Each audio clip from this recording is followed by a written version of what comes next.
We have been spending a lot of time telling you about heart disease. It is our nation's #1 killer of both men and women. Also, heart disease is largely preventable. All you have to think about is some steps that you can take in your daily life when it comes to diet and exercise. So Deborah is back. Yes, I'm back. Deborah Enos is here. She always has great advice that helps us make some of those simple changes. And we've got 3 things. So I want to start with your first, which is breakfast. Breakfast. Right. And I'm going to read a fact to you guys, and then we'll talk about it with Deborah. So men who reported that they regularly skip breakfast had a higher risk of a heart attack or fatal coronary heart disease in a study reported by the American Heart Association journal Circulation. So men who don't have breakfast, higher risk for heart disease. Right, Why? significantly higher. Yeah. You know, it's absolutely amazing, you know, why breakfast, it really helps to settle down your blood sugar. I mean, it just, you know, it gives your body the energy it needs to regulate your blood pressure, to keep your brain moving, to, you know, really get that heart pumping, and having the right breakfast makes an even bigger difference. We're not talking donuts and doing a drive-through. Which is my follow-up question, because sugar is an easy go-to for breakfast because an easy go-to. It's in cereals, everything. even if you get a coffee granola. creamer, right? Okay, so how do we avoid that pitfall? Yes, and so starting your day with a fantastic protein is the best way to kill your sweet tooth craving. And I actually even saw a study once that said if you started your day with an animal protein, it can actually kill sugar cravings for 5 to 6 hours, which helps you through that afternoon when you might be craving something sweet. So animal protein, I think of chicken. What are you talking about? So I'm talking about yogurt. So I'm a big fan of Tillamook. You know, they're a local company. I love that. Greek yogurt is the one you want to go with. The reason why Greek yogurt, yes, it's a little bit tangy. I know it's got a bit of an acquired taste, but it's because it's filtered, and so it has a different texture, and which also increases the protein content because it also has a little bit less fluid in it. So Tillamook, I love this farm-style Greek yogurt. So here's the kicker.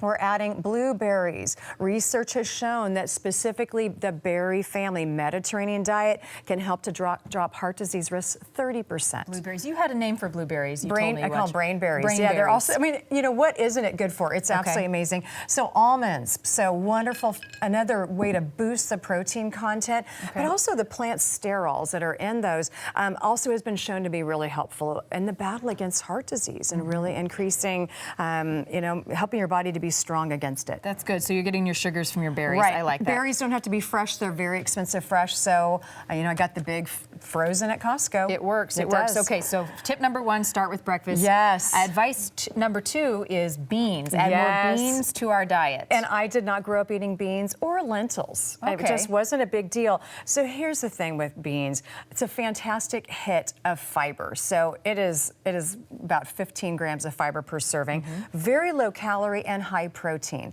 So the other thing that beans have, and lentils, is magnesium, which really helps to relax your body. I kind of call it a muscle relaxer from the inside out by eating this wonderful food.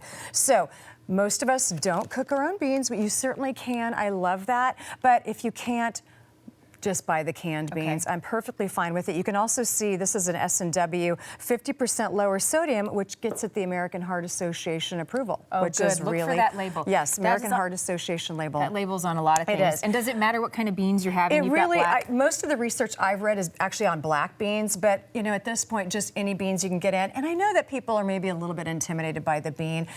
I'm not asking for much. I'm asking for half a cup. That's a serving of beans. Now, in the research, if you have beans on a daily basis, again, that half a cup, 38% reduction in heart disease risk. Okay, so maybe you don't want them every day, 4 days a week, 22% reduction. Okay. Sprinkle them on salads. You've got a nice little taco salad. You can add some crunch and you're good. All right, we've got about 30 seconds to talk about your third piece of advice, which is take care of your teeth. Yes. For your heart. Isn't that the craziest thing? Heart? So there's been lots of research talking about gum disease, inflammation in the mouth that travels south, which is going down into the heart region. So research has shown that taking better care of your teeth, which means flossing. I like these Sunstar dental picks. Have you ever tried these? I will now. I know, it's amazing. So I love these. It really, you know, flossing every day, brushing twice a day. And if you can't get these toothpicks, I keep dental floss in the shower. So while you're conditioning your hair. Good tip.